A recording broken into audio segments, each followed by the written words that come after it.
Namibia, welcome to the Youth Pitch, and I'm your host, Hilia Shiru. Youth Pitch is a platform that showcases inspiring youth entrepreneurs and SMEs. We give entrepreneurs the opportunity to pitch their business, share their entrepreneurial journey, and inspire others to turn their ideas into successful businesses. So today we are here in Okuyungaba, where we are meeting the founder of BobFit, a youth-owned fitness center that is promoting healthy lifestyle and opportunities within the community. Welcome to the Youth Pitch, Bob. Thank you, Hilia. Thank you for having me. Okay, before we dive into discussion, we have a challenge for you. How about you give us 10 on the bench press? Oh, okay. Sounds like a nice challenge.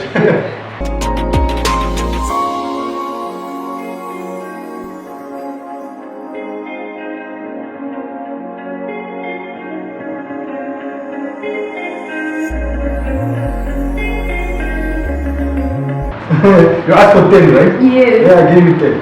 That was not too bad, in my opinion. You deserve a high 5%. Sure. Alright, so now let's get to know the person behind the business. So Bob, please tell us a little bit about yourself and your entrepreneurial journey and what really motivated you to start this business. Right. So, as I said in the introduction, my name is Bob. That's short for Robert Hayambo. Robert Pendapala Hayambo, but I'm better known as Bob in the fitness cycles and amongst friends. What inspired me to do entrepreneurship and business, specifically fitness, is because I myself was a boxer. I was an amateur boxer for about 5 years when I was still at the University of Namibia.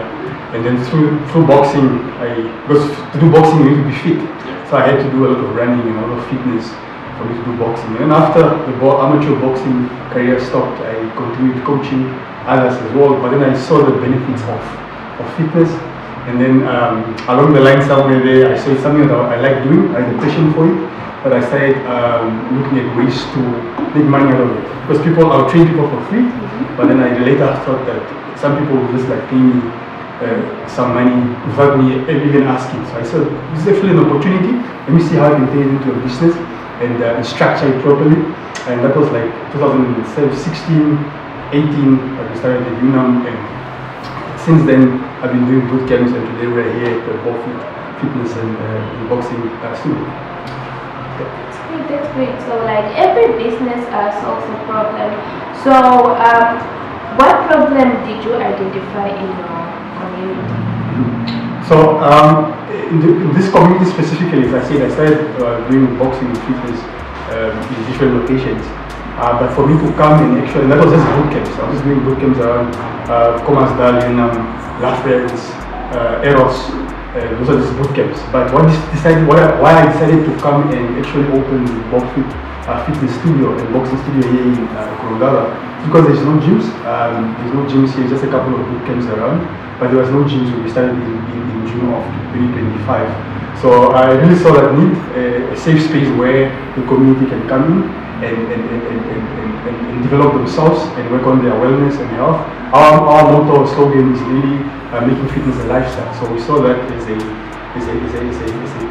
we saw that the gym and the studio as a platform to help others make fitness a lifestyle and really just ensure that they are productive members of the community and they can give back to the community. Definitely. So what makes your gym different from other gyms that we currently have out there? Oh, very good question, I love the question. It's a very good question.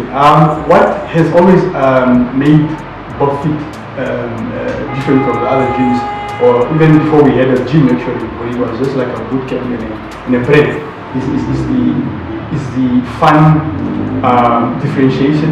What differentiated us is really the boxing part, because we saw that most big box gyms just used to offer structured training. People go into the gym and they do train by themselves or they have a fitness coach, but it's just like the normal mundane routine training. So what we brought in is really an aspect that we used to call it, we still call fitness boxing or boxing fitness, whereby you can have a client and you can take a client through the actual training that the boxing gyms do with the clients, with the boxers. So it's like taking a normal person from not knowing boxing at all to teaching them the basics about boxing, and then through the process that they are learning the skills, they are also you also require them to get fit, because your core needs to be strong, your legs need to be strong, your respiratory system and your lungs need to be strong for you to be able to carry out the actual boxing. So the differentiating factor for us really, even though across the line we've also added strength training and so forth, the boxing part was the biggest part, because I myself specialize in boxing, and we train kids up to, we train adults as well, and we have like a nice 10 strong experience in our bag. So yeah, I think that's what we appreciate us. It's a really strong background, I would say. Thank you. Okay, so let's talk about your customers. Who are your target customers at the moment, and how can they get a hold of you, and how can they find out about the gym? Okay. Our target customer is number one, anyone that has an income, anyone that is able to pay our fees, because we are not charity, we are a business, right? So anyone who can pay for the service, number one, I would say. We don't keep anyone out. For the kids boxing, for instance, we start from the ages of 10 for safety reasons. So from 10, a young lady or a young boy, a young girl can be our client. So from the ages of 10, and we don't have a limit. If a 100-year-old, we actually had a gentleman who used to come in here, and he used to come in and train a little bit. He's about, I would say he's probably 80, very well known in the community. So for example, that's just a testament to show that we don't limit who our customer is. As long as they can pay, as long as they can come in and embody the making fit as a lifestyle slogan that is BobFit, basically, then they are welcome. And how can they reach us? Yeah, they can reach us on our social media pages, Instagram, TikTok, on Facebook as well, where they can reach out to us and see the packages that we have, because we have different packages, and they can reach us those packages, those platforms, and then they can sign up. That's great. So let's look a little bit at your progress. So what have you achieved so far, and have you created employment opportunities for the youth or anyone out there? Very good question. What we have achieved thus far, I would say, if I say the BobFit brand has been in existence since 2018, but I would say our biggest success thus far is creating this physical location. Because the BobFit Wellness is the brand, is a company, but BobFit Fitness and Wellness Studio, where we are standing right now, is in existence only since last year in June. So this is July 2026, that's about a year and a month almost. So I would say this is one of our biggest achievements. But I would say then our second biggest achievement would be customer retention. For a business person, it's very good when you see customers staying on. Month in month, they're coming back, they're coming back to sign up. That shows something, you're doing something right. Or they go and they come back to you. And then the third success I would want to add there is really that the feedback, customer feedback, has been very good, whether it's clients that are currently with us or clients that have left to other gyms.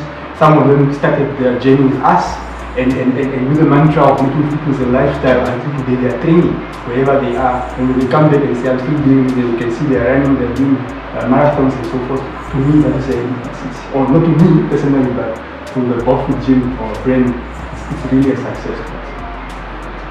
That's very good. You are truly ambitious, man. So every entrepreneurial experience impacts. So at the moment, what has been your biggest challenges, and how did you overcome them? Biggest challenges, I would say, has been when we started the BobFit brand, it was really me. I was both the cleaner. I was doing accounting, I was doing sales, I was doing marketing at the very beginning. Yeah, and most sole traders will know that at the beginning you are everything. So the biggest challenge, I think, as you are growing, is really trying to find capable people that can fill those positions. Because if I used to do it a certain way, I'd like to get someone in from marketing, someone in from that can do sales, someone that can coach and replicate what I was doing, replicate the systems that we have up. So that has been a bit of a challenge, but a good challenge, because we've had some headways around the challenge. To the point now, you can say we have cleaner, we have two coaches and an admin lady, whereby I get to focus more on growth and so forth. So it was a challenge, and I'm just mentioning it because it was one of the biggest challenges. As I'm saying, we are moving, we are having headwinds around it. Indeed, you are doing great changes within your community, Bob. Thank you. So let's take a focus in the future. Mm-hmm. Okay. So if you had access to like additional funding today, whether from the government or a private institution, I'll say, what would be your first investment in the business? First investment I would say would be to get the right people on board. And if my team is watching, I'm not saying we don't have the right people. Get additional people or get training for our people that we already have. Why am I saying either get new people on board, get additional people on board in the various departments, or upskill the ones that we have. Our admin can be upskilled for admin purposes. How do you register a client? How do you capture data into an Excel sheet? How do you do that efficiently? Our cleaner can be upskilled, our trainers can be upskilled. Why am I saying so? Upskilling our current staff is important. Why? Because if they are upskilled, then they can serve the customer better. So whatever funding comes in, or whatever opportunity that comes in, or if tomorrow I wake up and the BobFit account has $1 million from an anonymous donation, that's where we start. We start with upskilling everyone in the department, making sure that everyone is at a level where they can grow the brand. It's good that you are really focusing on upskilling your employees, which is really important. Okay, so Bob, what kind of support are you currently looking for, and how can people support your business since now you are contributing to the environment or to the community? How can they help you? The biggest support that the community can give back to us is definitely just by giving us their service. That's the first thing.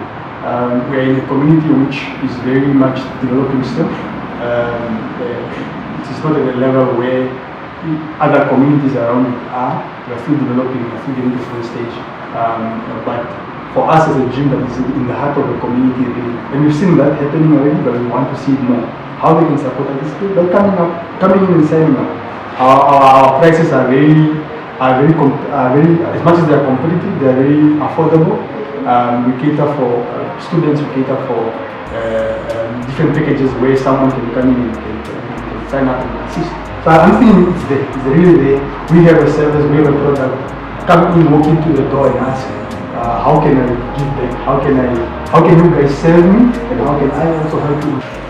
To conclude, what message would you like to give to the Namibian child that has ideas of starting a business, and what first steps would you advise them to take first? It's a very good, conclusive, like we say, it's a very good question. I would say, if you have an idea, if you're out there watching and you have an idea that you are passionate about, I'm going to have that, an idea that you are passionate about, start by looking for opportunities, looking for resources for you to make this idea turn into fruition, to make it an actual business that is actually not just in your mind, but that is in action. So by doing that, I would say it's really just going out there and starting to implement what you have in your mind, right? Because you have an idea, it's an idea, but you have an idea of how to implement it. We are always really much always structured, and we are always limited by business structures to say, no, you need to do things like this. Have a business plan. I'm not saying this is not important. Have a business plan, have this, have that, have that. And sometimes these things limit a young individual who has an idea which is passionate about and wants to really just start putting it out there. So at the very beginning, just as long as you have an idea of how you would like to implement this thing, even though it does not meet societal standards, go out there, work on it and fail, go back and then do it again. I would say so. as a young person that is an idea and wants to get into business, fail very early and go on and repeat until you can do it properly, until you can succeed.